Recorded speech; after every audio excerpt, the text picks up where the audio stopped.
नमस्कार, जय श्रीराम. तर आज आपल्या सगळ्यांना माहिती आहे की नाताळ हा सण आहे. नाताळ या सणावरच्या दिवशी येशू ख्रिस्ताचा जन्म झाला होता आणि येशू ख्रिस्ताच्याच जन्मामुळे आजच्या दिवसाला महत्त्व आहे आणि बरेचसे आपलेच हिंदू हा सण साजरा करतात. पण या ठिकाणी मी मला व्यक्त व्हावं असं वाटलं आज, कारण की आजच्या दिवशी पोर्तुगीजांनी जे गोव्यातील गोमंतक लोकांवर अत्याचार केले त्याचं अतिशय रक्तरंजित इतिहास आहे. गोवन इन्क्विजिशन या नावाने त्याला म्हणतात. तर त्याच्यामधला एक शिक्षा जी होती, ज्याचा अजूनही तिथे आहे, पुरावे त्याचे आहेत की कशी असायची, तर ज्या लोकांना विहिरीमध्ये पाव टाकून बाटवण्यात येत होतं की तुमच्या विहिरीत पाव पडला होता, आता तुम्ही सगळे ख्रिश्चन झालात, गळ्यात क्रॉस घाला, जानवं हटवा, जसे ब्राह्मणांचं असतं जानवं तसं. तर त्या सगळ्या लोकांसाठी हा आजचा दिवस जे साजरा करतायत ना, त्या सर्व लोकांची एकदा तुम्ही आठवण काढली पाहिजे, असा हा दिवस आहे. गोव्यामध्ये आज जर तुम्ही गेलात, त्याचं एक उदाहरण सांगत होतो मी, ते की हात कातरो खांब म्हणून एक आहे.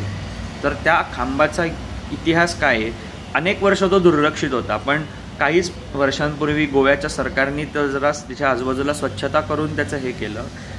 तो खांब जे हिंदू लोक ज्यांना बळजबरी बाटवलं गेलं, ते लोक सिक्रेटली त्यांच्या घरात तुळस लाव, भातामध्ये मीठ घालून खा, भारतीय पोशाख परिधान कर, असं करताना समजा कुठल्याही पोर्तुगीज शिपायाला ते सापडलं तर त्याला तिथे उभे करून चापकाचं फटके दिले जायचे त्या खांबाला बांधून, आणि नंतर त्याचे हात कलम केले जायचे. तर अशी शिक्षा हे गोव्याच्या पोर्तुगीजांनी अत्याचार करून केलेली आहे. दुसरं उदाहरण, आज तुम्ही जर गोव्यामध्ये, जेव्हा आपण गोव्यात जातो तर तेव्हा ओल्ड गोवा जे आपण म्हणतो की ब्रिज ओलांडून आपण मांडवी नदीवरचा मेन गोव्यात जातो, तिथे तुम्ही जर गेलात तर तिथे तुम्हाला पुरातन मंदिर एकही दिसणार नाही. त्याचं कारण असं की गोव्यात आल्यानंतर गोमंतक लोकांनी जेवढी पण जवळजवळ 400 देवळं होती, ती सगळी देवळं पाडायचं काम या पोर्तुगीजांनी केलं. म्हणजे कसं आहे ना, की आपल्याला कायम सांगितलं जातं की आपल्यावरती आक्रमण करणारे हे मुस्लिम राज्यकर्ते होते, पण याबद्दल आपल्याला कधीच शिकवलं जात नाही.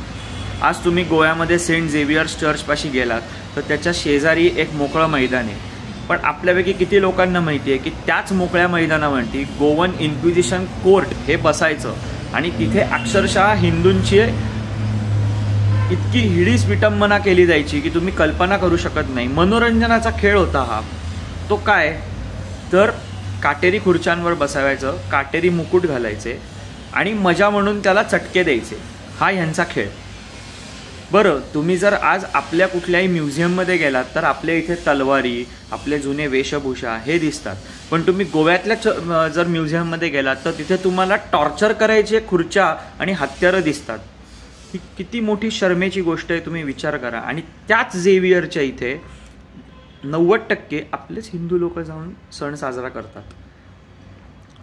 सेंट झेवियरला तेवढे लोक ते का मानतात, त्याचं एकच कारण आहे की जेव्हा छत्रपती संभाजी महाराज, धर्मवीर छत्रपती संभाजी महाराज यांनी गोव्यावर हल्ला केला होता, फोंड्याच्या किल्ल्यावरती युद्ध चाललं होतं, तर तेव्हा त्यांनी सबंध गोवा जिंकत गेले होते. पण नेमका त्याच वेळेला मांडवी नदीला पूर आल्यामुळे त्यांना त्यांची फौज पुढे पाठवता आली नाही, आणि त्याच वेळेला औरंगजेबाचा मुलगा मुअज्जम हा रायगड मार्गे कोकणात उतरल्यामुळे त्यांना माघार घ्यावी लागली आणि गोवा वाचलं. तर त्याची गोष्ट अशी आहे की ज्या रात्री हे झालं होतं की गोव्याचा जो वायसराय होता त्यांनी अक्षरशः गुडघे टेकले होते झेवियरच्या त्या थडग्यापुढे, ज्याची जी बॉडी होती त्याच्या पुढे. त्याला बॉडीच म्हणेन, कारण की त्या माणसाबद्दल मला काडीभरही रिस्पेक्ट नाही आहे, ज्या माणसांनी लोकांना बाटवलं त्या माणसाबद्दल. आणि त्याला असं वाटलं की त्या सेंट झेवियर्सच्या त्या डेड बॉडीची एवढी ताकद आहे की संभाजी महाराजसुद्धा मागे पळाले. तर अशी ही इतिहास आपला आहे. त्याच्यामध्ये मी तुम्हाला 4च प्रकारचे एक हे सांगतो की काय होतं. तुम्ही जर पोर्तुगीजांनी तुम्हाला कन्वर्ट करून जर ख्रिश्चन झालात तर तुम्हाला सर्वप्रथम तुमच्या अन्नामध्ये भात जो आपण खातो त्याच्यात मीठ वापरण्याला परवानगी नाही. तुम्ही पोर्तुगीजांच्याच सारखे ड्रेस परिधान करायचे, महिलांनी गाऊन्स किंवा पुरुषांनी शर्ट पॅन्ट टी शर्ट असे. तिसरं म्हणजे तुमच्या घरासमोर जर तुळस असेल तर ती तुळस लावायची नाही.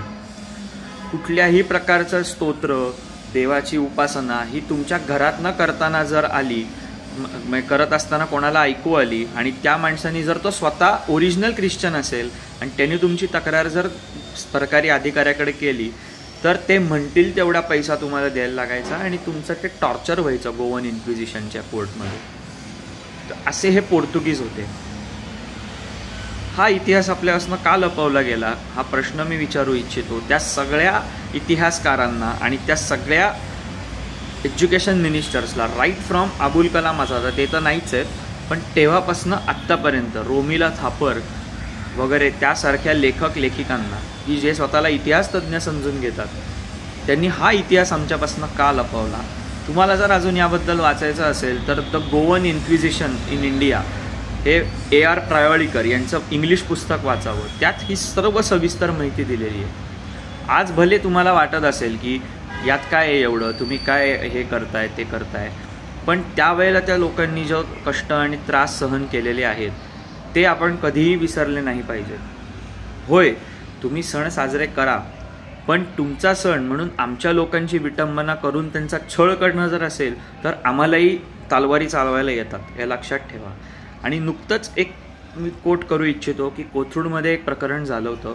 कोथरूडच्या केळेवाडी परिसरामध्ये एक पॅस्टर आणि त्याची बायको हे दोघं लोकांना कन्वर्ट करत होते जे आपल्यातले गरीब आहेत, दीनदलित जे आपण म्हणतो, त्या लोकांना वैद्यकीय सहायता करायच्या दृष्टिकोनातून सांगून त्यांचं धर्मांतरण करायचं प्रकरण चाललं होतं.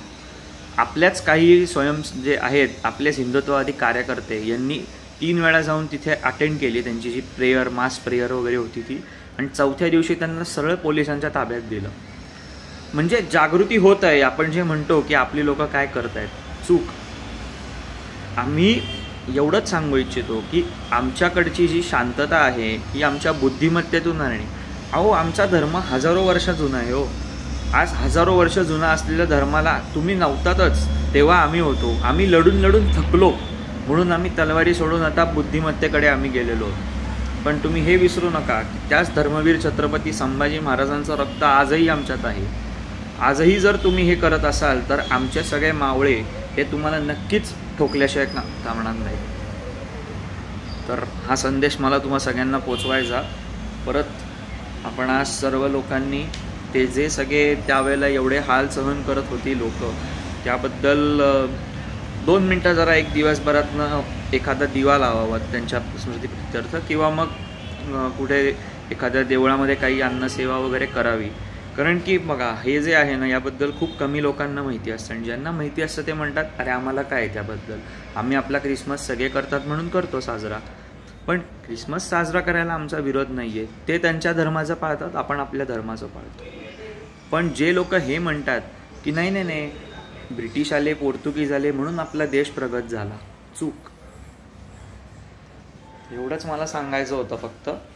आणि गोव्याला कधी गेलात तर नक्की त्या हातकात्रो खांबला भेट द्या. तिकडे 1-2 मिनटं जरा शांतपणे उभं राहून आठवा स्वतःला की आपले काय होते लोक.